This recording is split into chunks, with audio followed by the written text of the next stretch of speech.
I used to bet like a complete idiot. I'm talking 6-leg parlays while using the martingale strategy like a degenerate. But after losing $3,000 in 2 months, I stopped betting like a parlay princess and started thinking like a data scientist. I started digging into how the best gamblers in history actually made money, and almost all of them had one thing in common. They treated betting like a math problem, and that's when it clicked for me. Sports betting isn't about hot takes or gut feelings. It's about probabilities and finding value that the average bettor never sees. And the process can be broken down into 11 simple steps. But starting with step 1, and once you understand the math behind how the pros bet on sports, everything changes. Here's a simple way to think about it. Imagine you're flipping a coin with your friend. It's a 50-50 game, but every time you win, he gives you $2. But when you lose, you only owe him $1. You'd be crazy to not flip that coin all day long because you just found an unlimited money glitch. That's an example of a positive expected value bet. It just means you're betting into situations where the odds are tilted slightly in your favor. So when betting on sports, the question isn't who's gonna win. The real question is this price wrong? Professional bettors only bet on the price, not who they think is going to win. But how do you actually find good prices? Well, if you want the full breakdown, I'm giving away the exact system I used to make my first $1,000 with sports betting. It walks you through everything from bankroll setup to finding real positive EV bets. I'll drop the link in the description if you want to grab it. But moving on to step 2, and the coin flip example from earlier will never happen in real life. So here's a more realistic example. Let's say there's a soccer game between Newcastle and Manchester United. Most people would think easy money. Newcastle will definitely win. Man United is crap. And yeah, you're not wrong. Manchester United are terrible. But the part most sports bettors miss is that everyone else is thinking the same thing, and so the price is already adjusted for that. Let me break it down for you. Say Newcastle is priced at minus 200, which means you have to risk $200 to win $100. That means a win rate of about 66.7%. Now let's say the true fair odds should have been minus 150. That would mean a 60% win rate. If you're betting them at minus 200, you're overpaying, so you can be right and still lose money over time. But let's say you make 10 $200 bets at minus 200 odds and win 6. That's a $600 profit. But the 4 losses cost you $800. So overall, you're down $200. That's why betting on who you think will win will lose you money. But moving on to step 3, and how do you actually find these positive EV bets? Well, you don't need to live in spreadsheets or do complicated math to find profitable bets. Back when I first started learning this stuff, I tried to do it all manually. I was using a top-down approach, which is basically where you look for lines that are mispriced by a sports book. All the books might have a game at minus 110 odds, but there might be an outlier that has it at plus 120 for some reason. I'd then go and place the bet for plus 120 on that one site. But in order to do this, I'd compare odds across 7 different sports books, punch numbers into a calculator, and try to figure out if I was getting value or not. It took forever, and by the time I went to place the bet, the value was already gone. But little did I know, there were actually tools that did the math for me, and when I found them, it cut down my bet placing time from 6 hours to only 1 hour. I personally use OddsJam, but there are many different softwares that do the same thing, so it's up to you which one you use. But moving on to step 4, and it's all about avoiding the one mistake can destroy your entire bankroll. And this reminds me of a roommate I had who found a betting system online. He turned $100 into $300 in 3 days and thought he was the next Warren Buffett. So he then went on to bet the entire $300 on a UFC fight. And his guy got knocked out in 40 seconds. He retired from betting the next morning.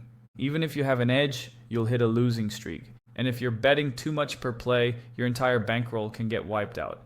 That's why pros use units. They'll risk 1 to 2% of their total bankroll per bet max, because the goal with sports betting is to stay alive long enough so that your bankroll can compound. But if you're a bit more advanced, you can use the Kelly criterion, which takes us to step 5. But before we dive into that, if you want to be profitable with betting, you need to be tracking your bets. So I've created a bet tracking template in Google Sheets that you can use to see where you're profiting and where you're leaking money. I'll put a link in the description for you to check it out.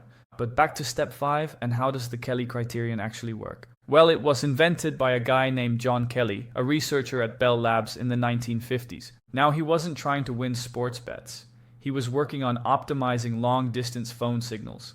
but the math behind it ended up being so powerful that pro gamblers and hedge fund traders started using it to size bets and manage risk. The formula tells you exactly how much of your bankroll to bet based on two things: the odds you're getting and the probability you think you'll win. Here's the math.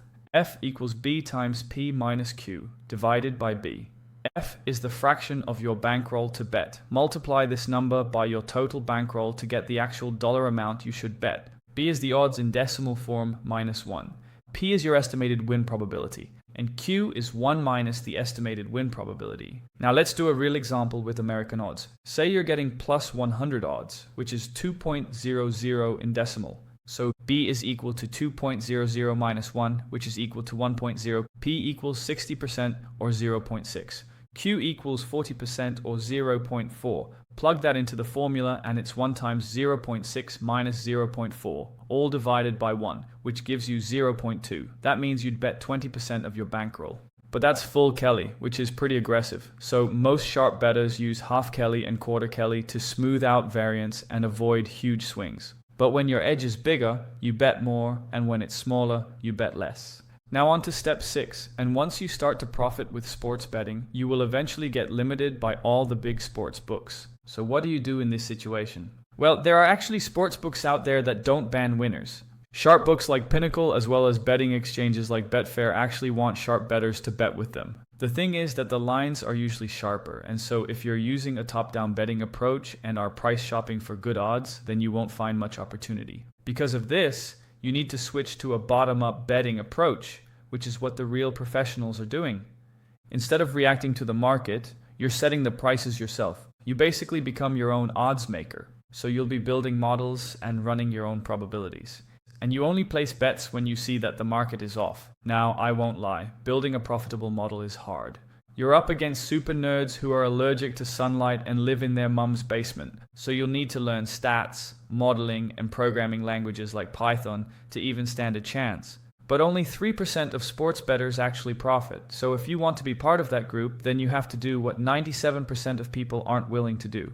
But if you're serious about joining that top 3%, you can't do it alone. That's why we built a private community for data-driven bettors. But this group isn't for everyone, because we don't talk about picks or hype. We focus on building systems that work long-term. So if that sounds like you, I'll leave a link below for you to check out. Which takes us to step 8, and some of you might be thinking that building your own models is impossible. You might think that you're competing against bookmakers with an army of super nerds crunching numbers 24/7. But the truth is that most bookmakers don't do this. They're not trying to predict the outcome of results because that would be very expensive. They start by setting a line that's not perfect, but close enough. And as bets come in, they adjust the line to balance the action on both sides. Their goal isn't to predict the outcome perfectly, it's to make sure the money is evenly split so they can collect the VIG, which is the 2 to 3% edge they keep. That's why even matchups are often priced at minus 110 on both sides, because they're locking in that profit regardless of who wins. So building your own models, you can actually profit if you focus on niche markets without much competition. This can be Polish women's volleyball or Indian table tennis. Okay, it doesn't have to be that absurd, but your goal is to find niche markets that the sports books and the sharps ignore because it's not worth their time.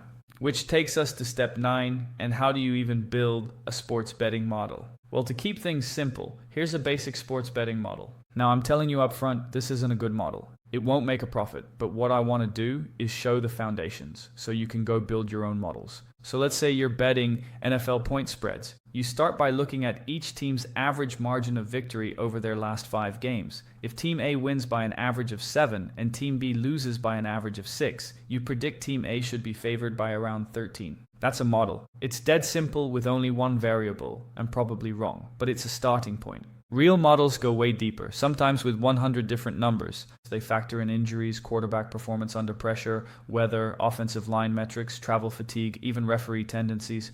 But you don't build all of that on day 1. You start with version 1, test it on past games, and see where it fails. Then you add 1 or 2 more variables, retest, and repeat. And over time, your model evolves to become more accurate. But even then, it's never finished. The market adapts, books adjust, and what worked last season might not work anymore.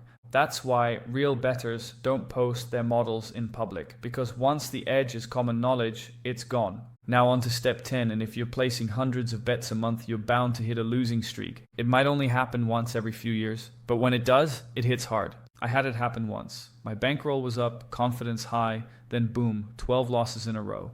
That's when most people spiral, they start chasing, second guessing, breaking rules. But I had a simple protocol. Usually you reset your unit size once per week. But in the rare situation that your bankroll drops 20% midweek, say from $10,000 to $8,000, it's too risky to stick to the same unit size at 1%. So pause, recalibrate, and reset your unit size to 1% of the new bankroll. So now you're betting $80, not $100. It seems small, but it's huge psychologically. It creates breathing room, stops the panic, and keeps you in the game. And this one rule makes sure one bad month doesn't wipe out half of your bankroll. But on to step 11, and this is another mathematical concept that shows the potential profits you could be making if you stick to this. Let's take a look at Warren Buffett. He didn't get rich by swinging for the fences. He got rich by compounding small gains for decades. And the same rule applies here. You're stacking 3 to 5% edges, bet after bet, month after month. It doesn't feel exciting in the short term, but the results are ridiculous over time. Let's say you start with a $5,000 bankroll. You stick to 1% bet size, take 5 bets per day, and only take bets with at least 3% edge. Here's how the math plays out year by year. After a year, you've made $3,000, which doesn't seem like much, but if you could get a 60% ROI on an investment, you'd be hyped, right? But just like with investing, things start to compound, and after 6 years, you're finally able to hit the $10,000 per month milestone. And after 10 years, you're sitting at over $1 million. Of course, real life gets in the way. You might pull money out, add more in, or hit betting limits. But the small edges stacked daily add up fast. This is how sharp bettors grow real bankrolls over time. But if you want to build a real edge and stop betting like a fan, you've got to understand how the market works and how the books make money. But what's actually working right now in 2025? Well, watch this video next to see the most profitable sports betting strategy this year. What it is, why it works, and how to start using it. I'll put it up on the screen for you to watch next.